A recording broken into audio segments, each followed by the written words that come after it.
back to Jekos TV version 2.0. For today's vlog, we're going to make a beef steak Tagalog. In English, beef steak. You know, something like, parehas lang naman. So walang aalis. Ang aalis, alam mo na, nakasama ko na si Papa at ang lolo ko. Saka ka lang, dahil alam ko kung saan ka pupuntahan. Let's go! Okay, dito mga ka-jamming. Gagawin na natin yung imamarinate muna natin siya. Ito, naghiwa lang tayo ng lemon. Well, sa atin naman nilalagay niya ng kalamansi. Pero syempre dito, wala tayong kalamansi. So, ibahin lang natin. Then, isang kalamansi. Isang lemon lang ang nilalagay ko kasi masyadong maasim itong lemon na to eh. So, dalawa actually, isa lang hinati ko sa gitna para gawin natin yan. And tapos, then we have to put the soy sauce. Konti lang, as always says, pwede tayo mag-adjust sa huli. And I put fish sauce. Sarap din yan. And Kikkoman. Konti lang din. Then ito, lagyan tayo ng onion powder. Garlic powder din, pampasarap din yan. Siyempre, hindi mawawala ang paminta. Lagay din ako dito ng what you call this? Ang tawag dito? Oyster sauce, sorry. Konting oyster sauce.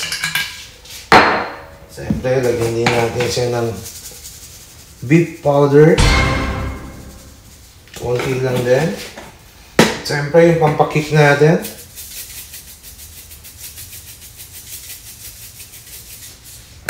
After that,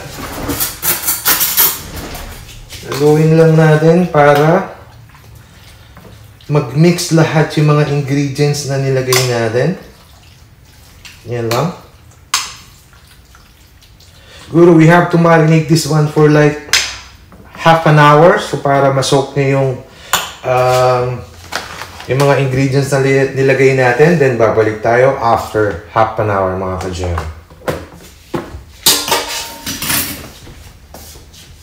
Okay guys, habang inaantay natin yung beef natin, pwede na tayong magprito ng sibuyas. Well, depende sa inyo kung gaano kadami, white or red, it will do. Tingnan natin yan. Masarap to kasi, baga i-half cook lang natin mga ka-jamming. Huwag natin siya masyadong lulutuin para, ang gusto ko kasi mangyari, crunchy pa yung magiging sibuyas natin. So, pag okay na to, babalik tayo mga ka-jam. Okay, habang naluto na natin yung ating sibuyas, pwede na natin itong i-fry.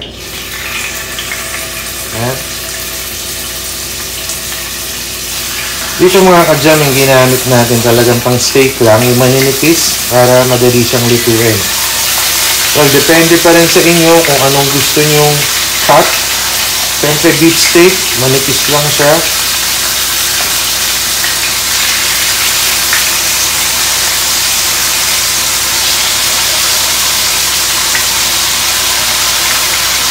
Ayan, no? Ito, hindi naman natin siya lulutuin ng lutong-luto. Kumbaga, isi-stir fry lang natin siya. Both side.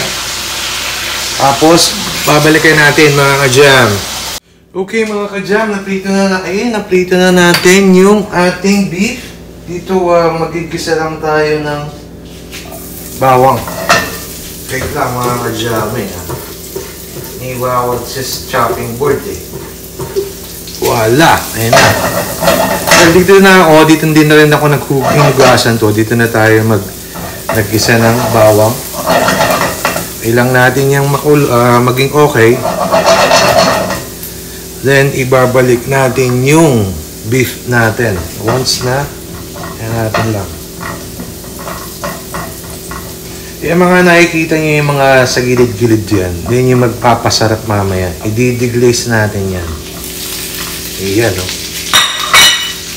After that, yung mga pinagbabara natin, pwede natin na siyang ibalik.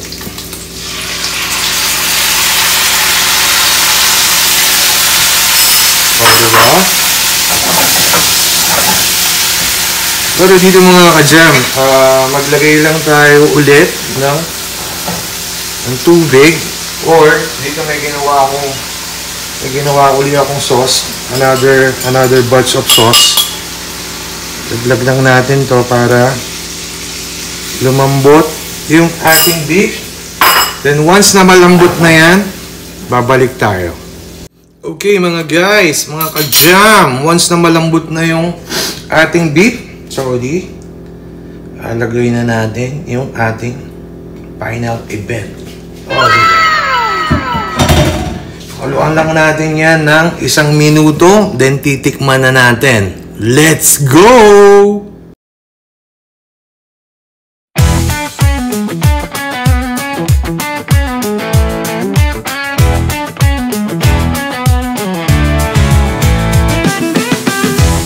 Yun mga guys, siyempre hindi natin yung palalagpasin tikman.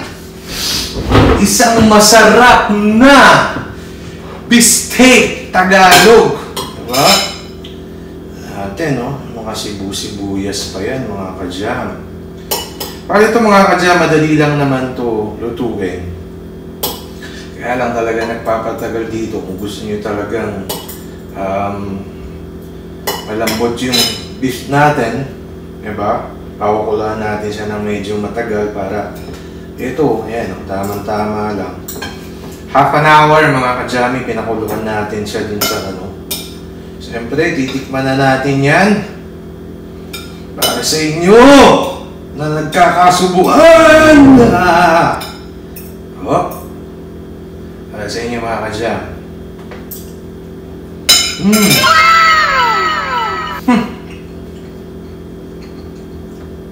Nakakalimutan mo ang iyong pangalan. Ano? Ito yung sinasabi ko, yung hindi ko masyadong niluto yung sibuyas. So kasi crunchy siya eh. So,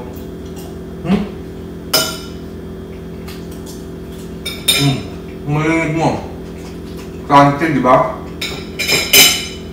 Ayun mga kagami. Sana naman may natutunan naman kayong bago dito sa aking vlog. Diba?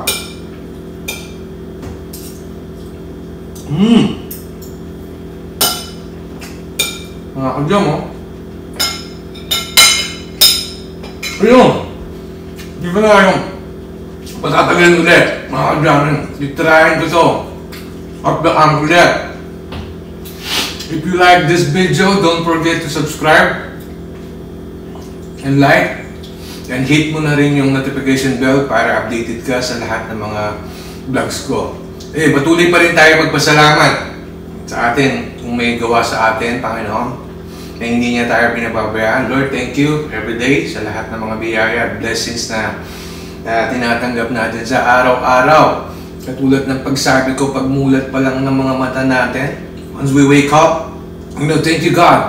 I'll keep on doing that thing, We try to make it like every day, para gabayan tayo ni God na siya yung nag-create sa atin.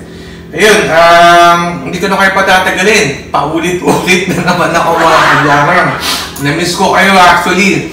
Thank you for all your support. Really, from Jekos TV. Please try to support us in every vlog that I make. Try to make it sure that try to upload every day, but I couldn't. Sometimes I'm really sorry guys, but thank you for all the support, and God bless you always mga ka-jamming. Jekos TV version 2.0 na nagpapaalam sa susunod muli. Bye! Thank you. Bye!